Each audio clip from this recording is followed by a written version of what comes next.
some interesting facts about Denver International Airport.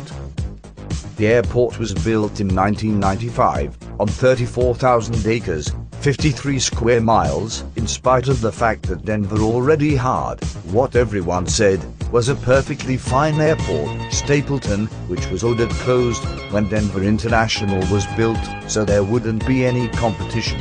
In fact, the new airport has less gates and less runways than Stapleton did. All it does have is a lot more acreage. More acreage than an airport that size could possibly need. Most which sits unused.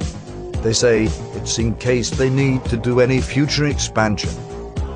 The airport is the 7th busiest airport in the US, according to our 2002 Trans Chicago Business Report. The initial cost of this new beast was to be $1.7 billion, but by the time they were done playing games, having problems, getting bailed out and got extra government money, and money from private corporations on top of that, it cost about $4.8 billion.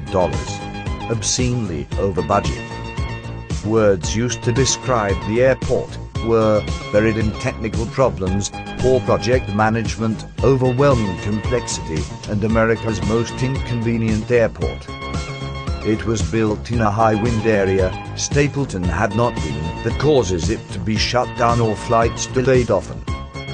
The extensive automated baggage system was so messed up, such a circus of errors, that it was worse than unusable. It was an industry joke. But it had to be built, and built there. Some say the reason that the airport was built, and there was no stopping it, no cost spared to do so, and why it was so over budget, and took so many years to build, is because it's really an underground military base, combined with a civilian detainment camp, and new information has surfaced that it could be a safe haven for the world's elite after the economic breakdown in America. Even though the area is basically flat, the expense and time that was taken to extensively lower some areas and raise others. They moved 110 million cubic yards of earth around. This is about 1/3 of the amount of earth they moved when they dug out the Panama Canal. The airport has a fiber optic communications core made of 5,300 miles of cable. That's longer than the Nile River. That's from New York City to Buenos Aires, Argentina. The airport also has 11,365 miles of copper cable communications network. The fueling system can pump 1,000 gallons of jet fuel per minute through a 28-mile network of pipes. There are 6 fuel hold tanks that each hold 2.73 million gallons of jet fuel. This is somewhere in the no one will ever need this much range. Granite was imported from all over the world, Asia, Africa, Europe, North and South America, and used in making the main terminal floor. This is a ridiculous expense, especially when you're already over budget. They say the floor pattern echoes the roof design and subtly reinforces passenger flows.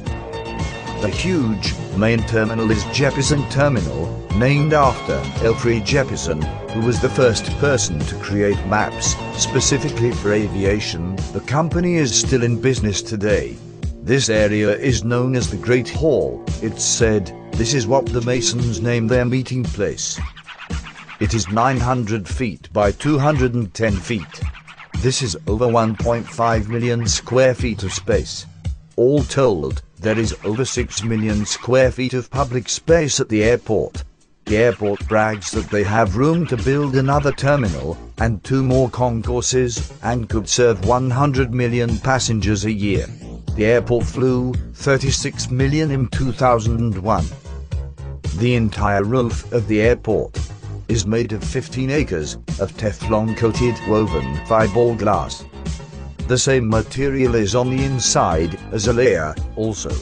The place looks like a bizarre scene out of the movie Dune, comprised of huge, spiked tent-like structures. The material reflects 90% of the sunlight and doesn't conduct heat, so you can't see into the place with radar or see heat signatures. The only way to get to the other two concourses or terminals from the Great Hall, or vice versa, is by the airport's train system. There are more than 19 miles of conveyor belt track, luggage transport cars, and road, and their own underground tunnels that move baggage and goods. They're so huge you can drive trucks through them, and some remain unused.